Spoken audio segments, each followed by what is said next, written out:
So in this video, I thought we'd just go into Microsoft Bing's image creator so we can use Dall-E 3 for free. And I just thought I'd just take my daily credits and just do a bit of a jam here. So this is almost treated like a live stream. It's not rehearsed. There's no plan.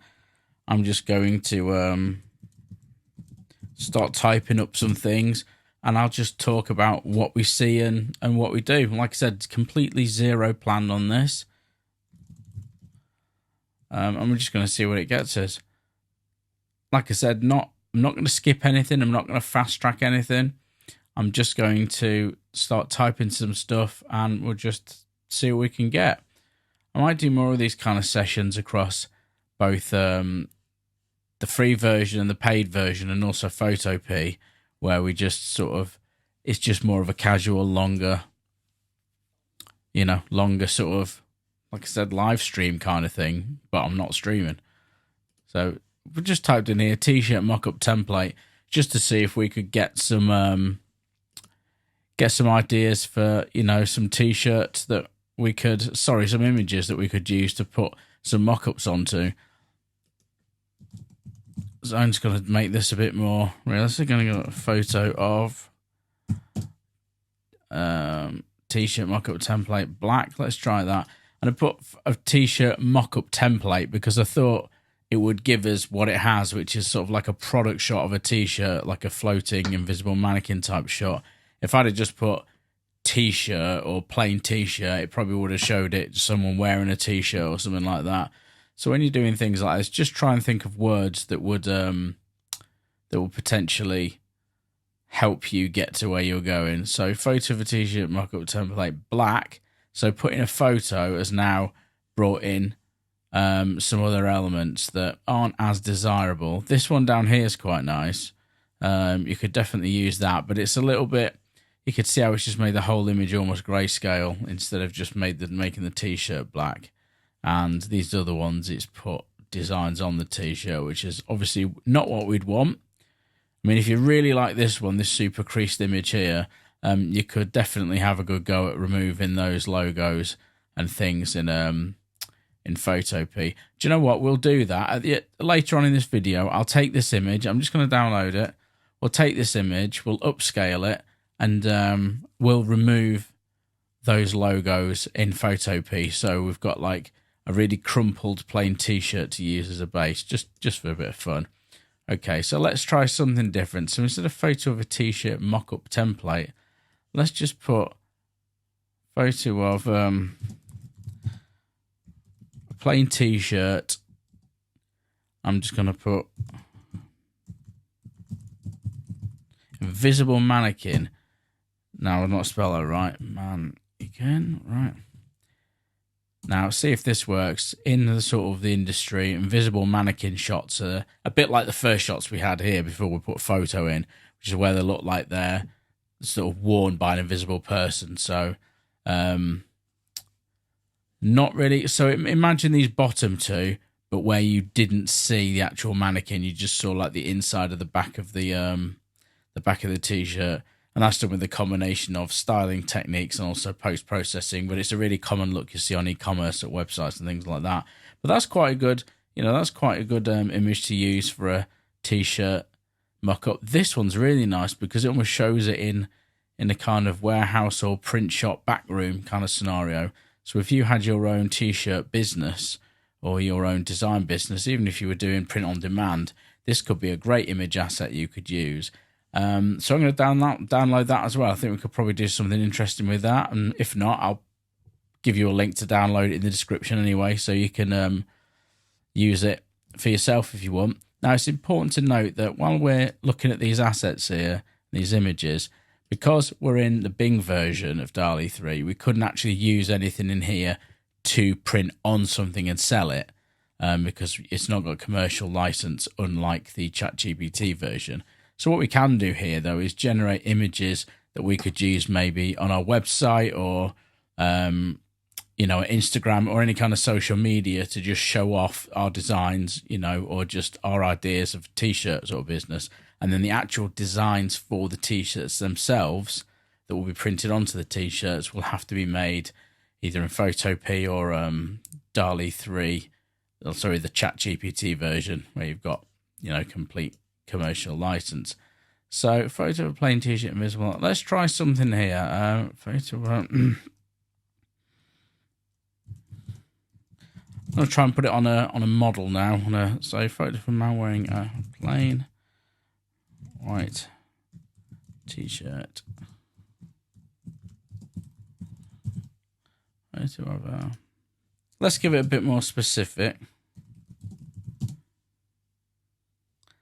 30-year-old man wearing a plain white t-shirt, studio background.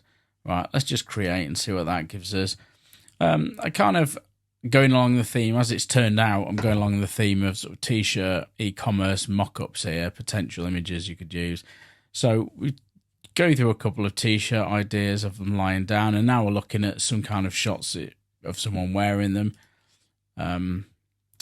These look pretty good. Nice amount of texture. Again, I like looking at, for t-shirt mock-ups and things, it's nice to have a bit of some slight creasing and folds in the t-shirt to make it look real, rather than like a flat starch looking t-shirt. But you don't want so many that it would be a nightmare trying to apply the design with loads of distortions and things. This one down here looks a little sort of soulless, and also you can't see as much of the t-shirt. This one's quite good because it's, I said it's got a full shot of the t-shirt, so I'm going to download that one as well. And let's see if we can change this to, let's change it to a woman wearing a coloured t-shirt, a coloured white t-shirt. I'm not even going to specify a colour, but I'm going to put a plain just in case it starts to do like logos and things on it. Background, let's just create again. So let me know in the comments if you want to see more of these kind of sessions where it's might have a loose theme, but it's completely unplanned, and I will just keep recording until I run out of my boost tokens for the session, and then at the end of the video or in a separate video, we could take some of the images that we liked from this session and do a bit of editing on them, photo editing or upscaling and things like that. Right, let's have a look what we've got here. Nice shots, but they're a bit too close in. This one's got real potential. This one's nice. A hand is horrendously messed up there, which is a shame, but I'm not worried because that is something that we could fix in Photopea or Photoshop if you're watching this and you already use Photoshop, because might be getting some new members to the channel that are coming in for the AI side and not necessarily the photo editing side. But in your photo editor of choice, we can sort that hand out, no problem. Definitely in Photopea. So again, let's download that. And because it's got a bit of a tone to the t-shirt, it's not super white and it's not super black and dark. It means that that's a really good candidate for changing the color as well, because it's got enough density of like pixels in there to be able to change to pretty much whatever color you want. So you've got something that's very bright or very, very dark. It can be difficult or challenging at least to take those and turn it into the opposite colour. So if you've got a really white t-shirt and you want to change it black or a very dark colour and vice versa, it can be very tricky. So I'm going to click create again now, because I just want to generate another grid of images based off that same prompt, see if we can get something else along the same lines. And like I said, I'm not going to, unless there's some major technical problem, I'm not going to pause this video and wait for the image generations, because they're taking quick enough. And, I want you to have a real idea of the sort of operating pace of using this. You can see on this one, we've got quite a few little artifacts around the hair. You see where my mouse is there on the left-hand side of the image and at the bottom of her hair. You do get this from time to time, but generally it's quite easy to fix. And if you look at her eye, there's a problem with her eye as well. It's quite deformed looking and disfigured. Again, if we really like this image, we could sort that out in photo editing, but I don't think I would particularly bother. Eye's a little bit messed up on here, but definitely worth fixing. Now this one, I really like, even though we can't see much of the t-shirt. It's nice that the model's at quite a slight angle, so it's not just front facing. We're limited by how much of the t-shirt we've got on display, but we could definitely put like a a single logo up there or like a line of text or something like that. So I quite like that overall. So even though it's got some problems, I'm going to download it. Let's have a look at what else we've got. Again, we're getting this white, see it on the shoulder here, this white weird smudging and a bit in the hair. I've not seen it as much as I am today on this. You generally wouldn't get that anywhere near as much on the ChatGPT version because it just generally seems to be a bit higher quality. But having said that, for free, you know, you can't go wrong with this. The quality is still great overall. Look at the face. So that's another one. I don't know if we're going to use all these or what we're going to do with all these, but any images from this session that I just quite, you know, like the look of, I'm going to download them. And even if I don't do anything with them, I'm going to put them in the description for download for you guys so you can just have a look and, you know, download them and do whatever you want with them, practice editing or use them however you like. So let's go about this a slightly different way. Let's go for try and go for a shot where the t-shirts are almost like folded up on a flat lay on a background, like on a table, and that kind of a shot, which is quite nice. So again, I'm always putting photo of at the start so we don't get anything too illustrative. So let's just go. You can put top down or flat lay. Flat lay is quite a good term. That's more of a industry standard term. Flat lay photo of a folded plain t-shirt. Let's give it a colour. Folded plain red t-shirt. Let's try and be a bit more specific about that background. Let's just put a wooden table. We'll click create. So just getting a bit more specific now. And you can get with Dall-E 3, even the free version like this, you can get quite specific with your prompts. It's got a really good coherence of language compared to things like Midjourney. As much as I love Midjourney for like the quality, this you can do a lot more, and you can generate, you know, certain amounts of text really well, which we would do another time because we wouldn't want to generate our design in this if we intended to sell it. Like I keep saying, they don't allow for commercial use, but for images to help sell our products, absolutely. So these are looking quite good. You know, we've got that annoying white stuff. I know I keep going on about it, but I've never seen it so much, like crop up so much in so regular amount of images. This one's nice. So it's sitting on like a wooden block. Let's download that. Let's just come out so we can look at the rest. Yeah, not too keen with these others. And obviously, as you can also see in the free version through Microsoft Bing, we only have square aspect ratio. So if you wanted to use these and extend them to like more of a portrait or a landscape, you would have to try and extend the background in post-production, which is definitely possible, especially with Photopea's Magic Replace or Photoshop's Generative Fill. You could definitely have a good go at doing that, but it's just something to bear in mind. Right, I want a bit more contrast, so I'm going to try and make the wood like a darker wood.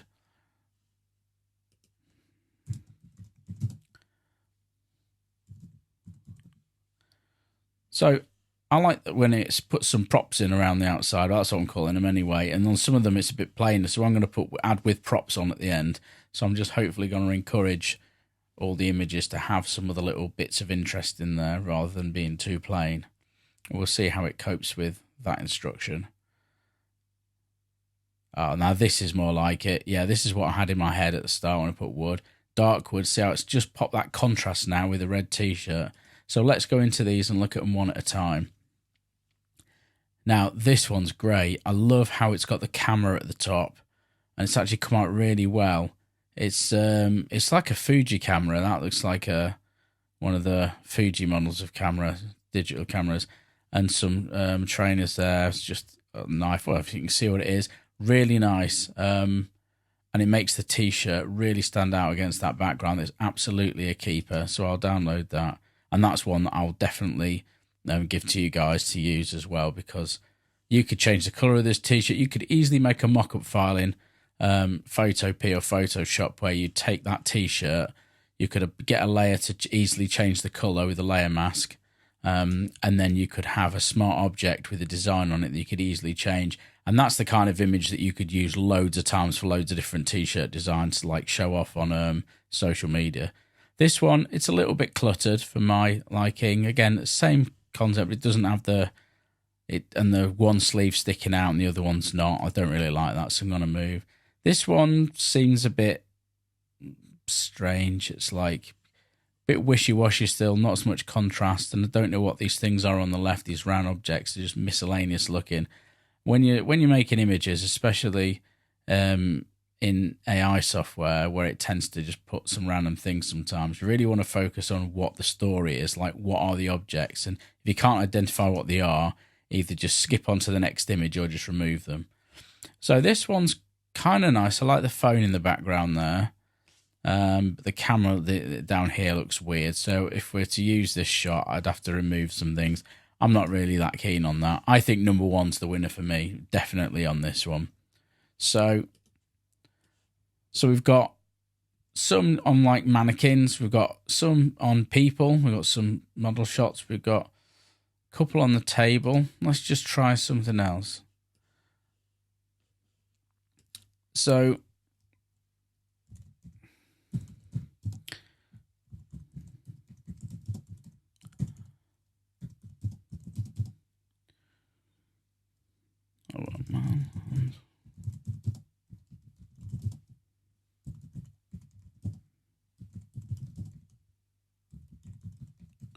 right,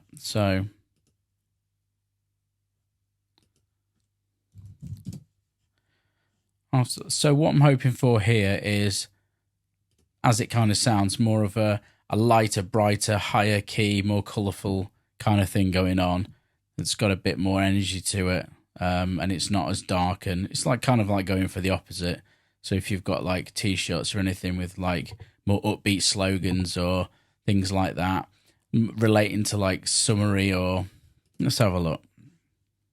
So we're going out of the studio now. We're going outside. Now, these look pretty good. They are very sort of stereotypically model looking people. They look straight out of like a commercial ad. So how can we make them look more like quote unquote real people? Like, you know, you or I. Well, I can only speak for myself. I wouldn't want any of them to lie me. You wouldn't sell anything. But if we let's see, how slice a photo of natural. Try that. And this is a problem that you have with other things, including Midjourney quite a while ago to start off with, is that it's trained so much and there's like a bias towards a certain look of like a certain look of people, a certain ethnicity as a default. And you'll find that sometimes it can be a challenge to get people that you or I think look, you know, again, in putting in inverted commas or quotes, normal, and not like they've come out of a catalogue model. But we can try with some natural language. So the lifestyle photo of a natural man and woman.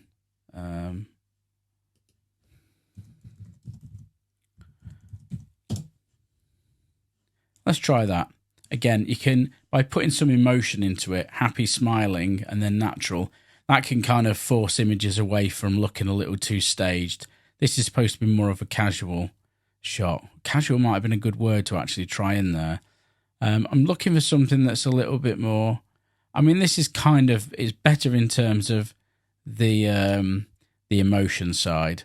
So they're both happy and smiling, which is what I should have put in originally. They've still got that generic kind of look from the previous photo, you know, very similar faces, but this is quite nice. You could get a little peek of a design on her t-shirt and one on his. So let's download that. Let's look at the next one. Yeah, this is just a bit messed up. You can see the face isn't great on this. When you get face details that are quite small in the shot and they're not too close up, at this resolution, the Dall-E 3 struggles with keeping the quality high, so you get like some mushy faces. Not just Dall-E 3, a lot of other software. This just looks really fake, this one. I don't like it at all, and the proportions are all weird. The hands are good though. Dall-E 3 is good at doing hands compared to other things like Stable Diffusion, I've noticed. Now again, they got that generic same face that have been on all the previous things, but I actually really like this photo. I like the angle. I like the smiles. It looks quite natural in terms of the expression. So we'll download that. Let's close that. Okay, so we're bored of t-shirts now. Let's see what else we can do. So let's put, again, I'm just wording this off the top of my head. There's no rule book for prompts in Dall-E 3. It's more natural language based, so just say what you're thinking. So see a prompt photo of here's all cap.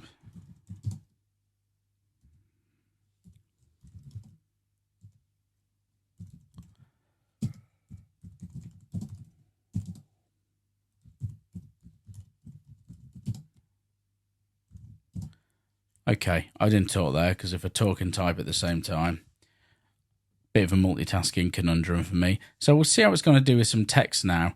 I've broken up Photopea into 2 words here, even though technically it's just that it's listed as one word, because Dall-E 3 struggles more with words that it doesn't understand. So if you break it up into 2 words, photo and P, it recognizes those 2 words, so it's got a better chance. So if it was all together as one, like without a gap in between the photo and the P, it probably would struggle. So it's quite hilarious. It's put like a P photo on there. So Photopea. This was just an example of how you could, yeah, that one's not come out very good. Just an example of how you could create simple mock-ups actually just within the software without having to put the design on afterwards. You can tell it to put graphics and text, like see here with a sort of an embroidered effect. Let's create that again and see what else we get. So if you've got a t-shirt, we could try and get it to put a design straight onto a t-shirt as a mock-up. But the problem with that is you don't then have control over it, because you would then somehow, if you generated an image of a cap with a design on it in here already on the image and you really liked it, to actually make that product, you would then have to create that image separately as a high-res file somehow, which would mean probably doing it manually from scratch, getting someone to translate it. So, but something like this is just a straight stitched bit of text. That's fairly like standard Photopea. Some of them aren't very good. Photopea. Because it's free, you can just keep generating a few times until you get something you like. I am not going to use any of those because, to be honest, it was just a test to show you like you can get a reasonably convincing sort of embroidered stitching effect. But that has given me an idea, actually. I've just got something else I want to try that's just popped into my head now. Flatly,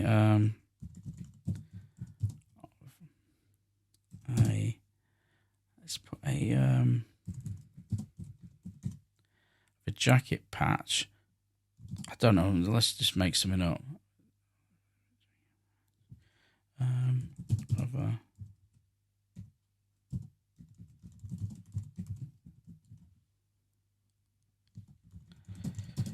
Again, we'll throw a bit of text in there.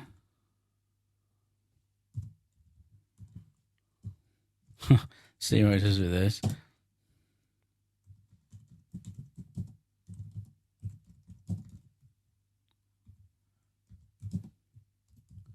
So I'm going to just try and put it in a background.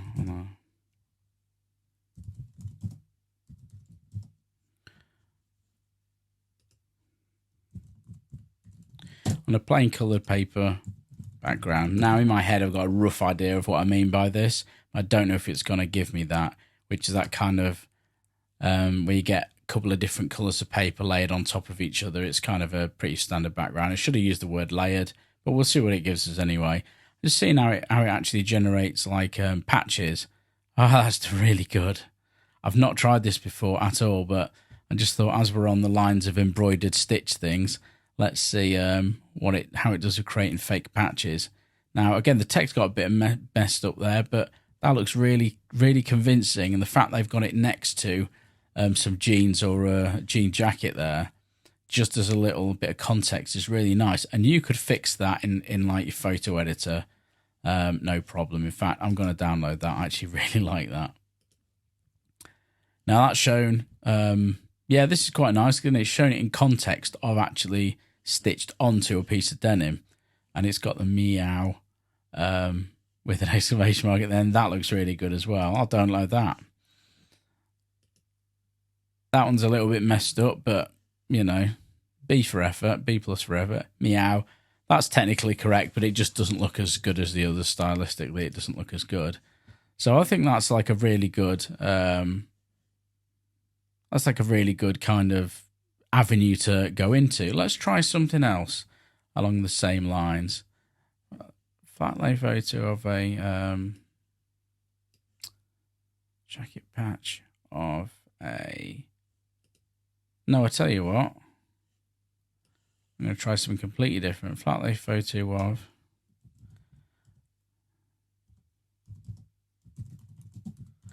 enamel pin of a... The grammar's getting quite a bit wonky here, but it doesn't really matter as long as you've captured everything that you want in the sentence. So it doesn't matter if it's a bit of a run-on sentence or anything, or a bit of a backwards one. Flat lay photo of an enamel pin of a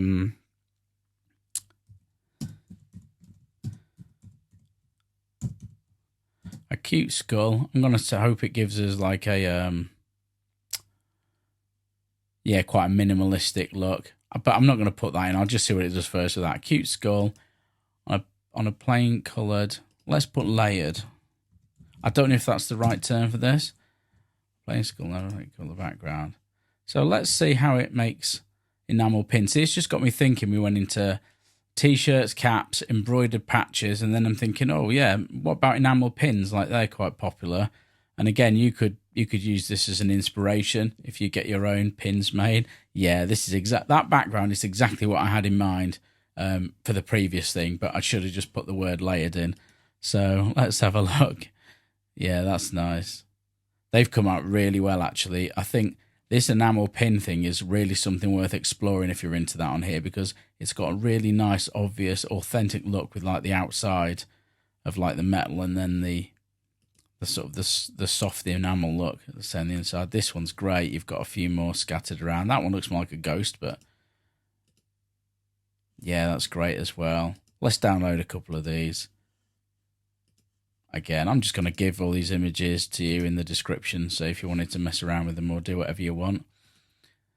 So let's just, I've only got one boost token left, but let's just riff on this a little bit. So flat lay photo of a... Let's keep the skull theme, but let's make it more detail. Of a cute, intricate skull on a plain coloured layered paper background with props. Let's try the with props description like we used on the t-shirt earlier, just see if we can get a couple of other things on there. What else can we do to make it interesting?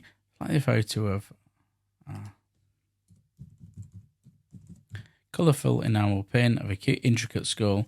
Again, this is all like really bad sentence structure. And I put a U in there because I'm from the UK, so that's how we spell colourful. So let's click create. Like I said, if you're reading this out to someone, it sounds like a really clumsy sentence, but from the point of Dall-E 3, it doesn't care. So, and any typos and spelling mistakes you make as well, it generally is good at just figuring out what you mean and just prompting for the right thing anyway. So don't feel like you have to go back in and keep correcting small typos and spelling errors as you go. So now you'll see what's happened because we've run out of boost tokens. We've now hit 0, which is our daily limit. You get 15 per day. We've got a little thing here saying 5-minute wait. So what will happen here is either the image will take about 5 minutes to before it generates, or if it started generating like this, this is great. Just distracted myself. Then from this point on, when it generates, it's going to be about 5 minutes until the next image. Sometimes it's telling fibs and it'll do it straight away, and sometimes it will take longer. But yeah, these are nice. Oh, perfect. Now you've got a couple of the pins. There's a couple of messed up bits there at the top left, that weird little skull bit. But in the bottom left there, although I suppose in this kind of thing that would already be stuck to the back, so maybe that's not something you would want in there. Okay, that is a great one if you were to remove those other bits which actually don't add anything to it. So I'm going to download that because that'd be quite a good little bit of practice. This one, I like the angle. I really like how you can see the shadow of the paper, but I don't actually really like the pin or the other things, but I like the background so much.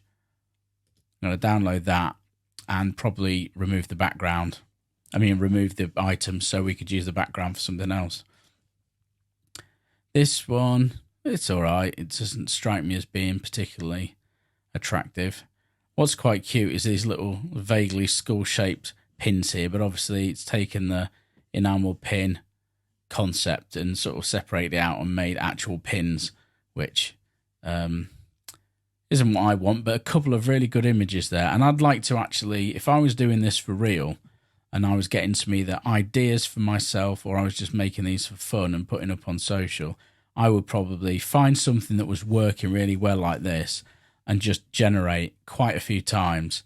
So you just get a really good spread of maybe a few grids, maybe 3 or 4 grids of 4. So you could get a really good, because you never know. It's a bit addictive. You click generate again and you never know if like an amazing image is just around the corner. Okay, so now you can see we've been told our images are in progress. Check back later to see when your images are ready. So this is the waiting time now. And this can vary, sometimes depending on their own server load. Sometimes it's a couple of minutes, it's like 2 to 5 minutes. And sometimes it goes up to, I've seen it like 20 minutes, maybe even more if it's really peak time or, a peak load on their server. So what I'm going to do, just because I don't want to end the video just yet, I am going to pause this now and just carry on recording the video when this time's expired and we can see the results from this. I said at the start I wasn't going to do that and everything was going to be in real time, but I'm not going to sit here and make you wait 5 minutes looking at this blank screen. So I'll see you in a second. Okay, so that wasn't quite 5 minutes in the end. It was probably about another 3 minutes and it spat these images out. So let's zoom in and have a little look. Super colourful, very intricate. It's done everything I asked for, but to be honest, it's just not very readable as a skull. Like if you were to glance at this, you wouldn't necessarily see it was a skull straight away. Absolutely love the background though. A bit like earlier, it's got a nice 3D element and you've got lots of fine paper texture on there.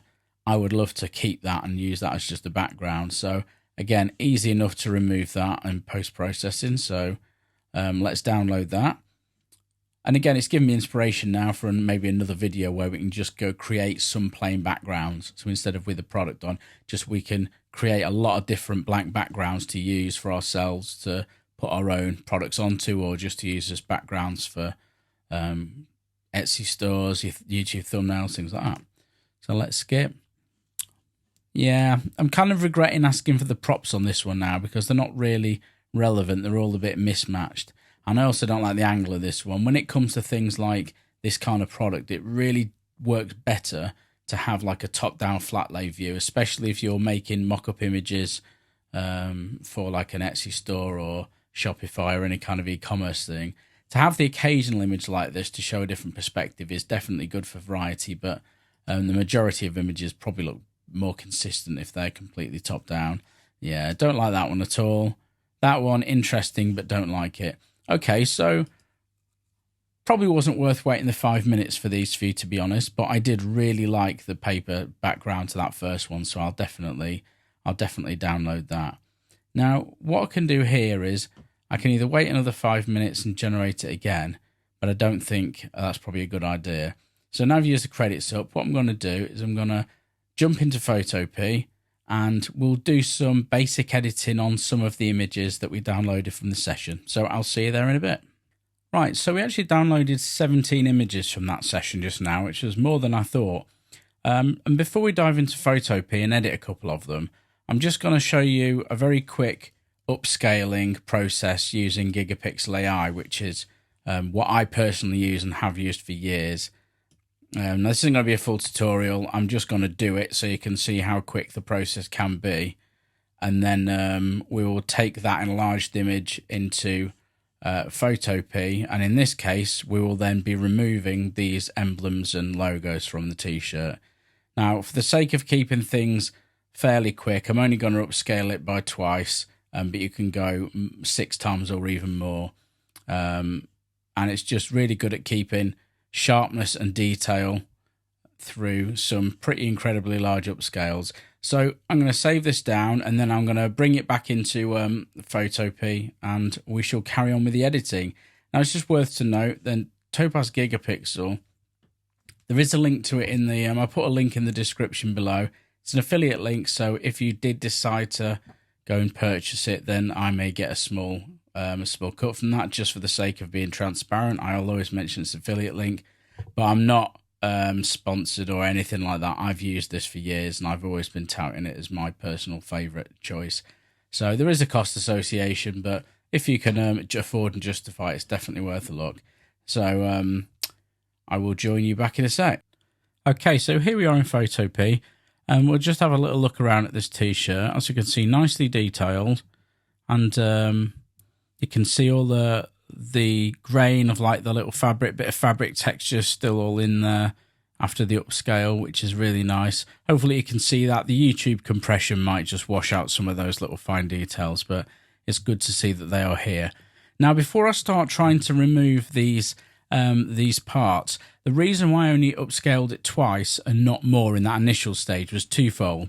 One, so that it didn't bog down the video too much while I'm doing a recording, but also so that we would have a bit more resolution to play with if we tried to use the Magic Replace, because the Magic Replace tool can only work in an area of, I think it's like 1,000 by 1,000 pixels at the most. So if we tried to remove an area that was too big, because we'd upscaled the image in advance too big, then we'd run into problems. So if you've got any Magic Replace to do, or if you're a Photoshop user and you're watching this, not content aware fill, generative fill, that's it. Do that first before you upscale, at least upscale much. So let's go to the Magic Replace. I've already done a selection round. Now let's just click Replace. This might be too many pixels, but hopefully it'll be okay. And because I've not put anything in the new content box, it's got to try. It's going to try and remove it based on the material. Now I've got no idea how it's going to cope with this. It might be a disaster. It might be perfect. With this tool, you never quite know. So it's given us a slightly strange result there. But let's click Replace again. On images like this, where that logo is taking up quite a big chunk of the t-shirt, going over several creases and things like that, without a tool like this, it does become very difficult. Now, that's done a really good job of matching the shapes and the overall tone. But if I just hide that selection and we'll zoom in, as you can see, it's missing a lot of that grain and that grit. It's just smoothing it out too much. But we can sort that out. There's actually a good trick for doing that. So what I'm going to do is I'm just going to undo, and I'm going to actually feather the selection so that there's not an abrupt edge, because you saw there was quite a hard edge. If I just hide that selection again, you can see around the outside there's some kind of artifacts. So I'm going to go to Select, Modify, and Feather, and I'm doing this completely off the cuff, like not practiced or anything. So I'm just sort of eyeballing the amount, maybe 15 pixels. Right, we'll feather that, and what we'll also do is expand that a little bit as well, just so it's a little bit bigger than the original. Let's do 10. Okay, so hopefully now when we do the Magic Replace, it's not going to solve the problem of the lack of texture, but it will hopefully make the problem, mitigate the problem of that crusty sort of hard artifact line that goes around the edge of where we've done the Magic Replace. So again, we've still got the text, but if I hide it now, can you see, even though there's no texture, we've got a smoother edge now. And that's going to be important for something I'm going to do in a moment, which is reuse this selection. Now, I'm potentially going to reuse it. So I'm actually going to save it as an alpha channel, which is in the channels, if you've got a selection live, and you go into your channels tab here, you go down to the bottom, and what will be the layer mask icon for channels? It's an alpha channel, and that's just a way now of us being able to quickly recall that selection without having to go into like a menu or anything like that to go and load a saved selection. So alpha channels just sit there. They don't do anything until you want them to, until you want to sort of revive them as a selection. And that's just because something I want to try and do in a bit. I might need to use this exact same selection for, and I don't want to lose it. So for now, I'm just going to do replace again a couple more times until hopefully we get rid of this text like we did a few minutes ago. Now, if you've got the free version of Photopea, I'm just going to keep doing it until while I'm talking. If not, we'll deal with it another way. But if you've got the free version of Photopea, as far as I'm aware, every time you go to do the Magic Replace tool, it asks you to basically either pay for the software or watch an advert. So I'm aware if you're using the free one, it's going to be a little bit more of a painful process to sort of click replace multiple times to try and get to where you're going. But hopefully it's not going to be too problematic. And in this instance now, we've got to a point where it's almost got everything. Now, I'm not going to redo that whole area again because it could end up making it worse and putting something in. So now I'm just going to concentrate on this one area to try and remove it. Now, the idea behind this is that there's a remove button, which let's just try the remove button to give it a fair shot. I've not had a huge amount of luck with that in the past. I've had more luck by just not putting anything in the content box and clicking replace. But that seems to have done an okay job. We can always go back in and see there's a few little lines there and things like that where it's not completely softened it, but we can sort that out. There's like a little line here. Again, don't worry about this whole area lacking texture. We will definitely deal with that in a minute. But for now, let's just let's get like the patch tool. Let's draw a patch. I don't know if you can see it, but there's like a little line there. It looks like a hair on it from just an artifact. Draw an area with a patch, then drag that area away, and the patch tool will fade that out. Now, the two ways we can deal with this lack of texture here is we can create our own texture in this area to try and match the texture that's on the rest of the t-shirt, the grain that's on the rest of the t-shirt. And that's why I saved this alpha channel, which selection, so we could go back and recall that exact area we selected and add some grain and texture into it.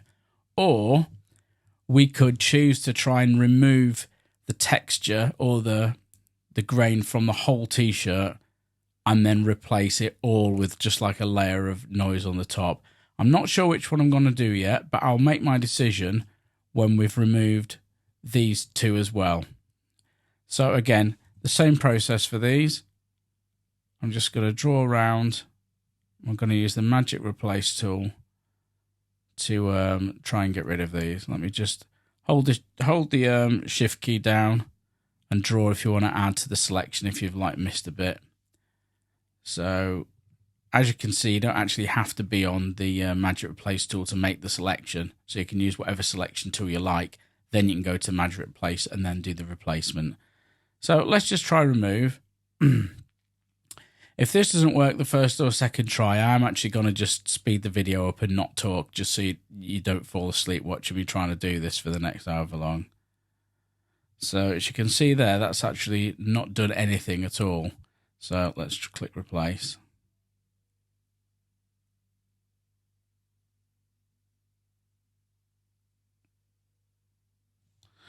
Right, seems like we have a little bit of a glitch going on here. I'm not sure exactly what's going on. It can be a little bit flaky. The Magic Replace, for anyone that's used it, knows that it's not bulletproof. It's not. I mean, it's definitely handy, but it's not fail-safe. What sometimes helps if you increase the size of your area, I find that can often sort of spur it to actually work. And so if it looks like it's not done anything, well, it's deciding to not play ball at the moment. So I'm going to give it one more try. This is what happens with real unfiltered, unrehearsed stuff, guys. Things go wrong, especially with with AI based things like this tools, because they can be quite flaky. So we'll just deal with it in another way. We don't have to use Magic Replace for these smaller bits. We would have been in trouble if we couldn't use Magic Replace on that bit. Oh, now it's given us something we really don't want. Let's just try it one more time. We'll try remove. See, I made the selection bigger, and it's now doing its job kind of thing. It's now making it work. So just bear that in mind. If it looks like it's not doing anything, increase the size of your selection. Weird bug. I don't know why, but there we go. And just like earlier, I'm going to just make an alpha channel of that exact selection, just in case I want to come back to it and do anything. But that doesn't look as bad as, or as noticeable as the bit on the main chest. And again, of course, we could just prompted for a plain black t-shirt, but I saw this and I just thought it'd be quite a good image to do some sort of object removal on for like a bonus tutorial. I'm just like playing with the tool together as well. So I've tried the new content area blank and it sort of put that in. Try the remove button and see what that does. That actually worked really well there. So that did remove. Now I didn't make a selection of that like I did the others, so I'm just going to undo that. Go to channels. I might not end up using these, but if you're ever in doubt, just create them. And if you want to know how to recall a selection from one of your alpha channels, just hold your control or command key, depends if you're on a PC or a Mac, and click on it, and it will and click on the icon, the alpha icon, and it will load the selection back up like that. So it's just a good way to keep some preloaded selections. So now we've got our t-shirt cleaned of all its previous logos and things like that. Now we've got the texture problem to deal with. So what I'm going to do here is first I'm just going to duplicate this layer just for a bit of insurance, just in case we mess it up. We've always got a copy of it below. So now what we can try and do is I'm going to go to our channels, and the main area, the selection of the shape that we use to remove the logo, I'm going to hold my command key, because I'm on a Mac. If you're on a PC, it will be control, and click on that to load that original selection back up. And just for now, I'm going to make a folder, and I'm going to click on the layer mask, and I'm going to apply it to this folder. And I'm actually going to drag the duplicate, the t-shirt layer in that, into that folder. Well, it's not letting me. So now in theory, everything I do in here will only be affected by the exact area that I removed the logo from earlier. Really badly worded way of saying that, but let me show you. If I just go, just throw curves in here for example's sake. If I brighten or darken this now, you'll see it's only going to brighten or darken the exact area that is smooth, because that's the area that we used earlier with the Magic Replace. So with that in mind, I think we could try and add a bit of noise to this. Try and fake a bit of grain in to match some of the surrounding grain. So again, two ways to do this. Well, multiple ways. You can either do it on this layer as a smart object, apply the noise directly on the layer, or, and my preferred way of doing it, is create a new layer. Oops, wrong keyboard shortcut. Shift and F5 will take you to your fill. It's a shortcut for your fill dial.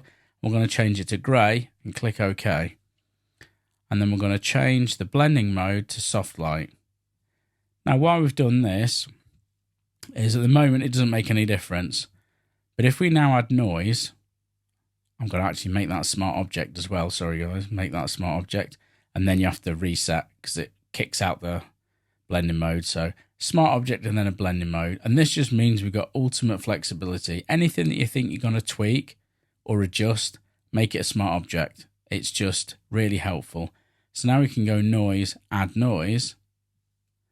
And now we can try and get an approximate match to this, to the noise here. And we don't want it monochromatic, because if we look at some of the texture on the t-shirt, again, it might be very hard to see because YouTube's going to crunch this and destroy it, but it's definitely a tiny little bit of color to it. So I'm going to keep this as color noise rather than do that and it make it monochromatic. But I'm doing this on a grey, on a 50% grey layer on soft light, because we're going to be able to do so much more with it to blend it in, rather than just doing it straight into the pixels. You'll see what I mean in a minute. So the amount is like the concentration. It's not changing the size of the noise particularly. So taking up it here, it's just obviously way over egging it. So get it to the point where you think it's just a little bit too much, because you can always back it off with the opacity of the layer. Click OK. But remember, because we edit smart object and we want to adjust that, you're just a case of double clicking on the bit where it says add noise. And we're back in here again and we can tweak it to our heart's content. So let's just go OK now. Obviously we can adjust the opacity here. It's nice. Now it looks too fine to me. The texture in the actual t-shirt fabric is kind of quite big and crunchy, and this is quite small. You can't adjust that in the actual noise parameter, but what you can do is you can go to your soft light layer, and we can actually, let's zoom out a bit. Not that far, I still want to be able to see it. So as we see, if we zoom out, I've just got the transform controls here. So I've pressed Command and T on a Mac to go to your transform options. Let me just come out of that. And what I want to do now is I want to increase the size of it. But if you try and drag these handles out, it's going to be really messy because of how big they are. It's the size of the canvas. So instead, I'm going to zoom in. Sorry, I'm just adjusting the opacity. I'm going to zoom in. And now that's got the transform controls on in the background. Oh, sorry. And if you don't want to use the shortcut for the transform controls, by the way, you could go to your move tool up here and just click transform controls and they will be active. If I go out and show you, you'll see that box around the outside. So what I'm going to do instead is here, when you press the control command T and you see all your you'll see the dimensions of the selected layer and everything up here. I want to make sure that that link is turned on in the middle to keep the aspect ratios the same. And I'm just going to go to the height or the width, it doesn't matter. I'm going to just increase it a bit. And you can just click on the H there or the W and just drag it to the left or right to like, it's called scrubbing through the value, so you don't have to keep going in and manually change it. And I'm going to just put something like 120% and press return and then see, has that made enough of a difference? No, it doesn't look big enough, anywhere near big enough. So again, I'm going to press Command T, is the shortcut on Mac, and I'm going to make it go even more, maybe 160 odd, 180. Now we can't see this updating until you press return, which is a little bit annoying. So once you press return, we'll see that it's not really affecting it at all. And I'm just trying to figure out why. And I think I know why, because it's a smart object. So if I was doing this in Photoshop, that would still increase, as far as I'm aware, that would still increase the physical size of the noise. But here, for some reason, it's not. So we are just going to have to rasterize that layer and take it out of being a smart object so that the noise will actually increase with the size of the layer. I hope this is making sense. Now we can see it's working. Because what it was doing, it was increasing the size of the grey layer, but then reapplying exactly the same size of the noise on top of it when I let go. So yeah, we're getting somewhere close-ish now. Again, it's not going to be exact. No one's going to be looking at it this close. Let's drop the opacity down a bit. And you can see that's definitely helped. And when we've got, like, I'm not going to put a graphic on it now, but when you put your own graphic on this, that little difference between the areas of the grain there are not going to be noticeable. Now we've got a bit of a hard edge around the whole area, or not the whole area actually, just a little bit of that area. So what we can do here is we can go on the layer beneath and we can maybe use our patch tool to go around and try and soften that. I'm just going to make a temporary duplicate of that layer, press Command or Control J. Again, I quite often make these temporary like security like backup layers in case I do something and mess it up, and then I can just go back without using the history or anything, the history brush. So I'm just going to try this and see how it works out. Just taking that, and we're beneath the noise layer now. So it's helped to soften that a little bit. We can also feather the mask itself, which we'll do it in conjunction. But let me do that first, actually. So double click on the layer mask. Let's just feather this a little bit. I mean, it's not really going to do much because the area of softness, or the area we removed that's left that hard edge, is kind of on the image itself, not part of the layer mask. But this might just help to spread some of the noise out, blend some of the noise that we've added into the main t-shirt. Okay, let's just minimize that. Let's go back to our patch tool. That actually made it worse. You get the idea anyway. I just take a bit of time going around and just try and smooth out those hard edges with like the patch tool or another type of tool. And we could even do that on a layer above all these, create a layer above that folder. So we're now going to be affecting everything. Why wouldn't it go up? There we go. So now it will be affecting everything that's beneath it equally. So you'll have more of a chance of it actually smoothing out the line, but it also might make some of the noise a little bit mushy. Okay, so we can't do that because you can't use the patch tool on a transparent layer. So if you ever come to this point and you wanted to use the patch tool on a summarized layer, so we're going to merge all, click on your blank layer and press Shift, Alt, Command E. No, Shift. It's not working. It's like 3 buttons you have to press. Oh, there we go. It's working all of a sudden. So it was Shift, Control, Alt and E, or Shift, Command, Alt and E, depending on if you're a PC or a Mac. Confusing. And now it's made multiple copies. But that's just merged that all into one. Into one master layer on the top. We can get rid of some of these duplicate layers soon. And now we can go back and see how that's working to just help smooth some of those edges. Now this is the danger of doing this kind of recording where it's not pre-planned at all, is that, well, it's kind of an honest way. I quite like doing things this way because the little hiccups and the little hiccups and problems that you deal with, they're completely unfiltered, and you will deal with loads of little things like this when you're working on images. It's quite good to be able to show them in real time rather than be something that you may have said to yourself, "Oh, that doesn't look very good. I'm not gonna record that bit. I'm gonna cut that out." So I'm just making a new layer now. Press S to go to the clone stamp tool just so we can clean up some of those layers. Need to make sure we're on current and below. Clean up some of these little edges. And you get the idea. We'd go around and do the same process just to blend those edges out. So not perfect, but I'm going to call that one done. So we could now go and delete some of these duplicated layers if we wanted, but we started off with that. Then we put that down. We used the Magic Replace tool to clean out the original logo and the graphics. And then we used some additional noise with the layer mask from our original removal as a guide to where to apply that noise.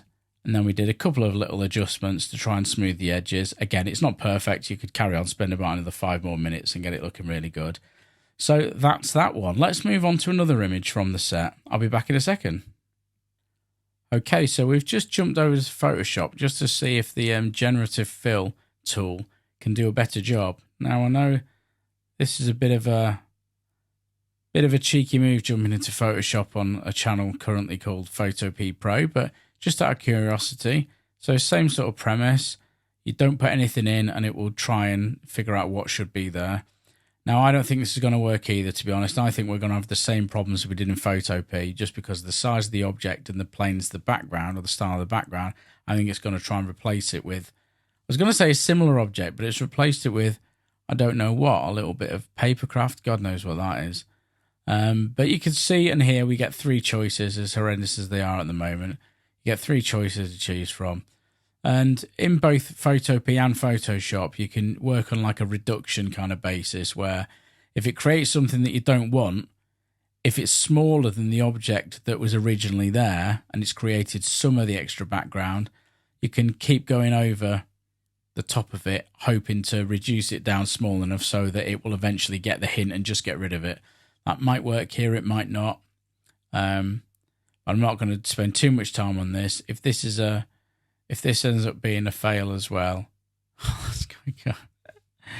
it's interesting. It shows you how it's sort of thinking. It's still picking up on the fact that from the first layer, it detected something that looked like a skull. So now it's started to throw that in as another object. So it's kind of torn between trying to replace it with a blue background, but then still knowing that there was a skull object there. This is quite interesting. Then we just got some really weird face here. So I don't think this is going to work. So what I'm going to do now is just merge those layers.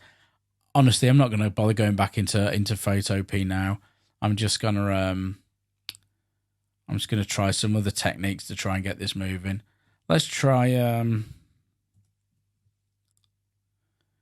good old content aware fill, which is available in Photoshop and Photopea. And honestly, that's done a pretty good job of getting rid of a chunk of it. When the magic replace tool in Photopea and the generative fill in Photoshop work well, they work really well. But when they don't, it's just, you can just be clicking and feel like you're wasting your time. This does leave the content aware fill does leave some kind of artifacts though. It doesn't get as smooth and clean a result as the generative fill or magic replace in Photopea, but you know, for the sake of this, it's got us a heck of a lot closer, a heck of a lot quicker than messing around with the other tools. And I'm not going to take this back into Photopea now, but you can do what I'm about to do next. You can easily do in Photopea exactly the same way, which is a little hint to sort of, we've got this darker area here and this lighter area that's just looking a bit patchy, but it's still got some nice texture there. So this is where we would do a kind of a dodge and burn technique. And all that really is selectively lightening, darkening areas to even out the tones. So I'm going to create a little curves adjustment layer, and I'm just going to drag it up just by a small amount. And then I'm going to press Command or Control I on the layer mask to invert it. Obviously, it depends if you're a PC or a Mac, etc. I'm going to get a brush, and I'm going to make this really small opacity or flow. So I'm just going to do 5, change it to 5. And with a soft white brush, I can now paint areas where I want to lighten the image. So there's an area here that just looks a bit dark, and it can help if you zoom out. It makes it a bit more apparent. And I can just start really gently just clicking and brushing over these areas. Doesn't look like I'm doing anything, but it builds up quite quickly over these areas to just lighten them up. And if we Alt-click on the layer mask, you can see there we are starting to just have an effect, but it's building it up gradually. If I turn that on and off, you can see we are starting to light it up, because if you go in too strong with like a much higher opacity, let's just say I went in at like 20 and we came in and we started to do this, very quickly it starts to lighten it too much, and now you got the opposite problem. So I'm going to undo that. So with this kind of dodging and burning, where you're trying to lighten the dark areas selectively and darken the light areas, it's really better to just sneak up on it with smaller sort of strokes on a lower opacity until you get something a little bit closer. Now, I'm not going to make you watch me do this because it'll probably take a couple of minutes, but I'll just cut to the bit where I've gone through that and then we've got the final image. So I'll see you in a sec.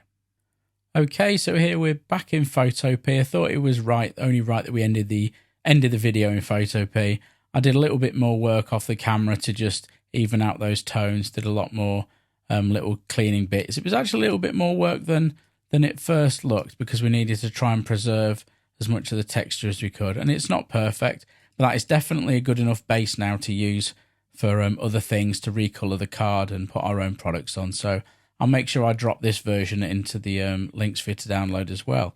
Well, thanks for watching the video. I know this is a really long one, and I apologise if it went on and on a bit, but let me know in the comments if you like this style of video where it's just me recording a load of stuff, just a longer video, unscripted. Not that my stuff's scripted anyway, I don't script anything, but you know, normally it's rehearsed. I've had a few practice goes at the videos before. This was just turn the screen recording on and just went for it. So let me know what you think. If you like these longer videos that are a little bit looser and jump in between different things, then let me know. Or if you don't like it, that's absolutely fine, and let me know that as well. But thanks a lot for sticking till the end, and I'll see you in the next one.